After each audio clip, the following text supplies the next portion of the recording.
தமிழ்நாட்டிற்கு முதலீடுகளை ஈர்ப்பதற்காக முதலமைச்சர் ஸ்டாலின் அரசுமுறை பயணமாக 17 நாட்கள் அமெரிக்கா சென்றிருந்தார். அமெரிக்க பயணம் நிறைவடைந்த நிலையில் இன்று காலை விமானம் மூலம் முதலமைச்சர் ஸ்டாலின் சென்னை வந்தடைந்தார். சென்னை விமான நிலையத்தில் முதலமைச்சர் ஸ்டாலினுக்கு அமைச்சர்கள், அதிகாரிகள் மற்றும் திமுக தொண்டர்களும் உற்சாக வரவேற்பு அளித்தனர்.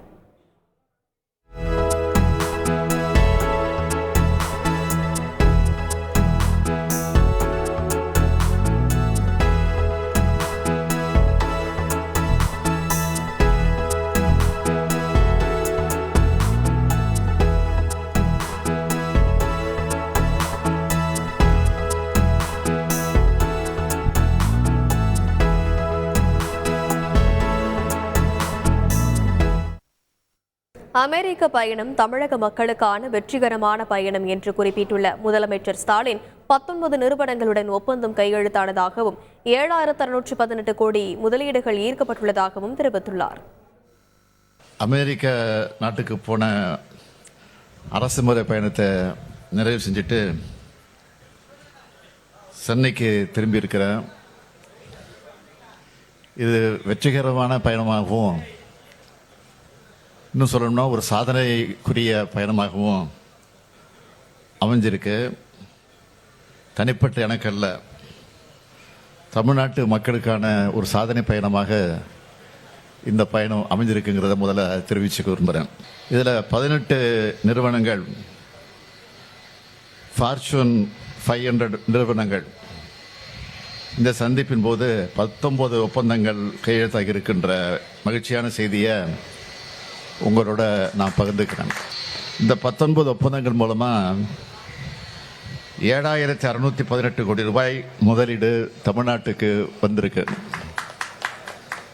இதன் மூலம் 11,516 பேருக்கு புதிய வேலைவாய்ப்புகள் உருவாக்கப்பட்டிருக்கு. இந்த முதலீடுகள் திருச்சி, மதுரை, கோயம்புத்தூர், கிருஷ்ணகிரி, சென்னை, செங்கல்பட்டு, காஞ்சிபுரம்னு பல்வேறு மாவட்டங்களில் மேற்கொள்ளப்பட இருக்கு. இன்னும் பல நிறுவனங்கள் வருங்காலத்தில் தமிழ்நாட்டுக்கு வர விருப்பம் தெரிவிச்சிருக்கிறாங்க. இதுக்கெல்லாம் மகிழமைச்ச மாதிரி தமிழ்நாட்டில் 30 ஆண்டு காலமாக செயல்பட்டு தவிர்க்க இயலாத காரணத்தினால சில சூழ்நிலைகளால் உற்பத்தியை நிறுத்தின ஃபோர்டு நிறுவனம் எங்கள் வேண்டுகோளை ஏற்று சென்னை மறைமலை நகரில் இருக்கக்கூடிய தொழிற்சாலையில் மீண்டும் உற்பத்தியை துவக்க முன்வந்திருக்கு. முன்னணி நிறுவனங்களில் முதலீடு குறித்து அரசின் அறிக்கையை எடப்பாடி பழனிசாமி படித்து பார்க்க வேண்டும் என்றும், அவர் முதல்வராக இருந்தபோது ஈர்க்கப்பட்ட வெளிநாட்டு முதலீடுகளில் 10% கூட நிறைவேற்றவில்லை என்றும் முதலமைச்சர் ஸ்டாலின் தெரிவித்துள்ளார். அமெரிக்க பயணத்துக்கு முன்னதாகவே உங்களை சந்தித்து தமிழ்நாட்டில் கடந்த 3 ஆண்டு காலத்தில் வந்த முதலீடுகளை பற்றி நான் விளக்கமாக சொல்லியிருக்கிறேன். அது மட்டும் இல்லாமல் தொழில்துறை அமைச்சர் அவர்களும் அது குறித்து புள்ளி விவரங்களோடு விளக்கி இருக்கிறாரு.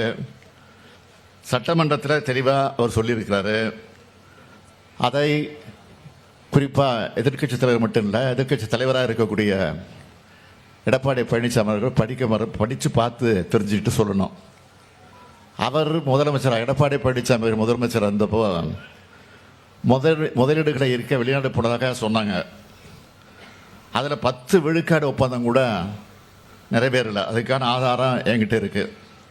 அதை சொன்னால் உள்ளபடியே இது அவருக்கு பெரிய அவமானமாக இருக்கும். அதனால தவிர்த்துறேன். ஜிஎஸ்டி விவகாரத்தில் அன்னபூர்ணா உரிமையாளரை மத்திய அமைச்சர் நிர்மலா சீதாராமன் நடத்திய விதம் வெட்கப்பட வேண்டியது என முதலமைச்சர் ஸ்டாலின் சாடியுள்ளார். கோவையில் 2 நாட்களுக்கு முன்பு ஜிஎஸ்டி தொடர்பாக நடைபெற்ற ஆலோசனை கூட்டத்தில் ஜிஎஸ்டி தொழில் செய்கிறவங்களுக்குலாம் எவ்வளோ கடினமாக இருக்குன்னு பேசின அன்னபூர்ணாவுடைய உரிமையாளர் அடுத்த நாள் கூப்பிட்டு மன்னிப்பு கேட்க வைக்கப்பட்டிருக்காரு. அதை எப்படி பார்க்குறீங்க? ஜிஎஸ்டி குறித்த தொழில் முனைவோருடைய நியாயமான கோரிக்கைகளை அவர் முன்வைத்தார் என்பதற்காக அதனை ஒன்றிய அமைச்சர் கையாண்ட விதம் என்பது ரொம்ப எடுக்கப்பட வேண்டிய ஒன்று. அதை மக்கள் பார்த்துக்கிட்டு இருக்காங்க. மெட்ரோ ரயில் நிதி, கல்வி நிதி விவகாரம் தொடர்பாக பிரதமரை நேரில் சந்திக்க உள்ளதாக முதலமைச்சர் ஸ்டாலின் தெரிவித்துள்ளார். நிச்சயமா உறுதியாக மெட்ரோ விஷயத்தை பொறுத்த வரைக்கும் பள்ளி கல்வித்துறையில் நிதிக்கு புதிய கல்விகளை ஏற்றுக்கொள்வது குறித்து தொடர்பாக ஏற்கனவே சம்பந்தப்பட்ட அமைச்சர்களும் அதிகாரிகளும் இப்போ சந்திச்சிருந்திருக்கிறாங்க. இது குறித்து பிரதமரிடத்தில் நான் உடனடியாக நேரம் கேட்டு நானும் அது குறித்து வலியுறுத்தி இருக்கிறேன். செய்திகளை உடனுக்குடன் தெரிந்து கொள்ள உடனே சப்ஸ்கிரைப் பண்ணுங்க.